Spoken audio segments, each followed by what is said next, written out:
ओम शांति।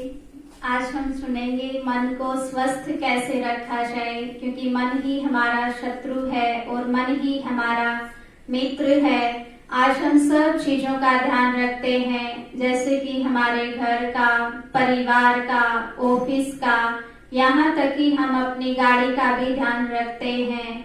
हमें याद रहता है हर महीने इस तारीख को सर्विस करने के लिए भेजना है, तो हम मन का ध्यान क्यों नहीं रख पाते।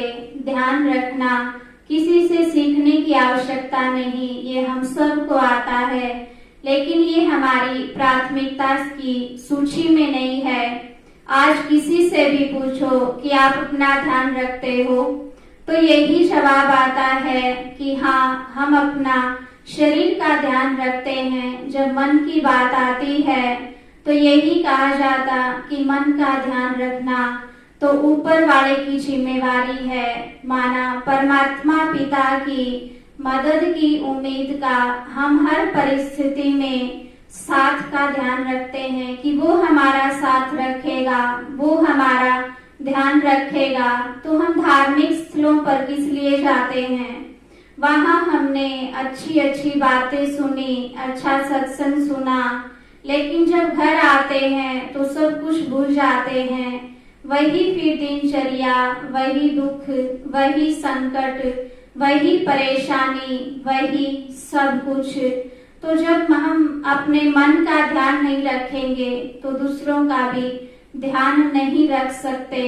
आज हमने मन को एक नई दिशा देनी है, मन को सुमन बनाना है। सुमन का अर्थ होता है फूल। फूल हमेशा खिला हुआ होता है, खुशबूदार होता है, तभी वो दूसरों को खुशबू दे सकता है। इसी प्रकार जब हम खुश हैं तभी दूसरों को खुशी दे सकते हैं।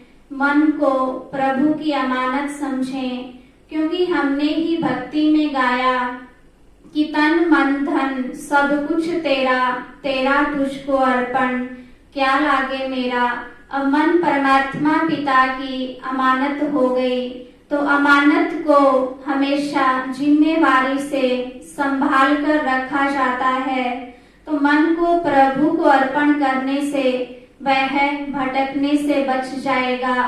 हमारा मन ही बंधन का कारण है और मुक्ति का कारण भी हमारा मन है। जैसे मिट्टी में पानी मिल जाने से कीचड़ हो जाता है और उस कीचड़ की सफाई भी पानी के द्वारा ही होती है। इसी प्रकार जब मनुष्य का मन विषय विकारों में डूब जाता है तो उसका जीवन नीचे गिर जाता है, और वह ईश्वरीय चिंतन करता है तो उसका जीवन ऊपर उठ जाता है। तो आध्यात्मिकता हमें बदलने का तरीका सिखाती है कि पहले हमें अंदर से साफ होना होगा, तभी बाहरी रूप से भी हम स्वस्थ रह सकते हैं, तभी दूसरों का ध्यान रख सकते हैं। आज हम सब का ध्यान रखते हैं, लेकिन खुद का ध्यान नहीं रख पाते। तो बदलना पड़ेगा, हमने अपने विचारों को, बीज को बदलना होगा। कहते हैं कि एक एक ईंट से भवन बनता है।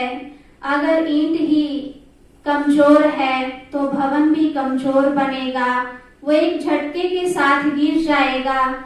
इसी प्रकार मानव का भी जीवन उसके एक एक विचार से बनता है। अगर उसके विचार ही व्यर्थ या नेगेटिव है तो उसका जीवन भी थोड़ी सी परिस्थिति में, छोटे से विरोध में डगमगाएगा।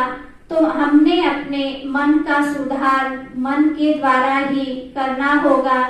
जैसे हम धरती में अनाज को बीजते हैं तो एक एक दाने को कितना ध्यान से देखते हैं, उनके अंदर मिले कंकड़ों को ढूंढकर बाहर निकाल देते हैं।